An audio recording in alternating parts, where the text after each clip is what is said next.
Welcome back to the WHHI-TV Daily News. Joining me now is Andrew Wylam, and he is the State Government Relations Director for the American Heart Association. Thank you for being here today. Last week, we know, was CPR and AED Awareness Week, but of course, we need to have that conversation year-round, so thank you for being here today to do that with us. Let's talk a little bit about CPR and why it's so important. Of course. Well, in the event of a cardiac emergency, CPR is a wonderful, amazing tool that we can use to save lives. So when it's properly used, it can double or triple the chances of survival from cardiac arrest. And this is important because more than 350,000 people experience sudden cardiac arrest outside the hospital each year, and that includes over 23,000 children. Those are huge numbers. That it's kind of really puts it in perspective when you hear numbers like that. But also it's a huge number that it either doubles or triples the chance of saving a life. So those are really good numbers too.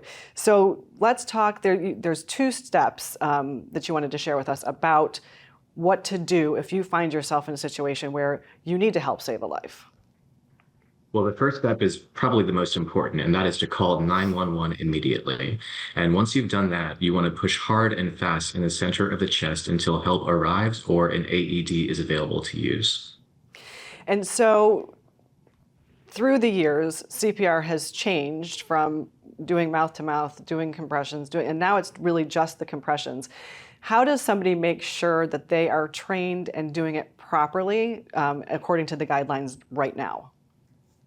Well, you want to push hard and deep into the chest. It's almost a little bit harder and deeper than you would think is comfortable. But also you want to do it at the right BPM. So if you think of the Bee Gees song, Staying Alive, Staying Alive, it's kind of to that tempo. And so you want to keep that tempo going as long as possible. Okay, I love that, to have that in your head. Obviously, it's very appropriate, the wording-wise, but it's a great song, so that's kind of cool.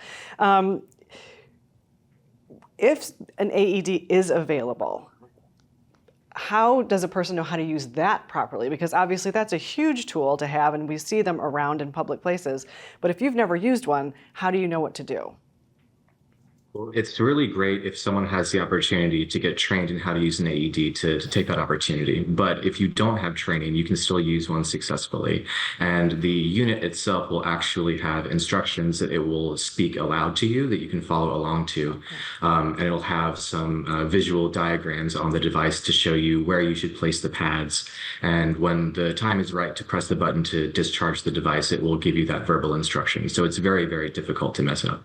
Okay, that's great to know. I had no idea that it was going to walk you right through that, so I love that.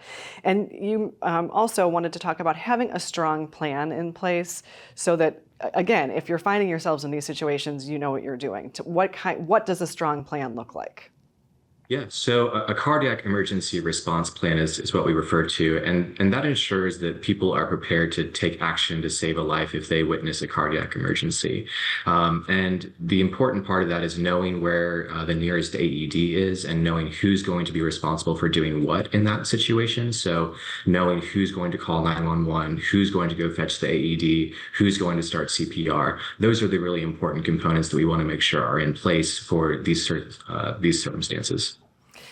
And again, if you find yourself where you are in a place where there isn't time for the plan because it just happens in front of you, calling 911 is the first step and then moving into CPR, right? Absolutely, yes. And so you mentioned earlier it's great if people could get trained in AED use, obviously getting trained in CPR. How do people get involved in knowing what they should be doing? Yeah, well, we've got some really important advocacy campaigns that we're working on right now, and one of them is focused on the Smart Heart Act, and that is a bill that we're working on in the legislature right now that would require public schools in South Carolina to have a cardiac emergency response plan like that. And one thing that people can do to get involved is if they text 46839 to SMART-SC, they can join our grassroots advocacy network and take action to help us make sure that that bill becomes law. Okay, well, that's a really important thing to do. So tell us one more time how to do that. Text SMART-SC to 46839, or you can visit heartpower.org. Excellent. Well, Andrew, thank you so much for being here today to share all this information with us. Obviously, it's very important that we know what to do so that we can help save lives as well. Thanks so much. Thanks for having me. And we'll be back in just a moment, so don't go away.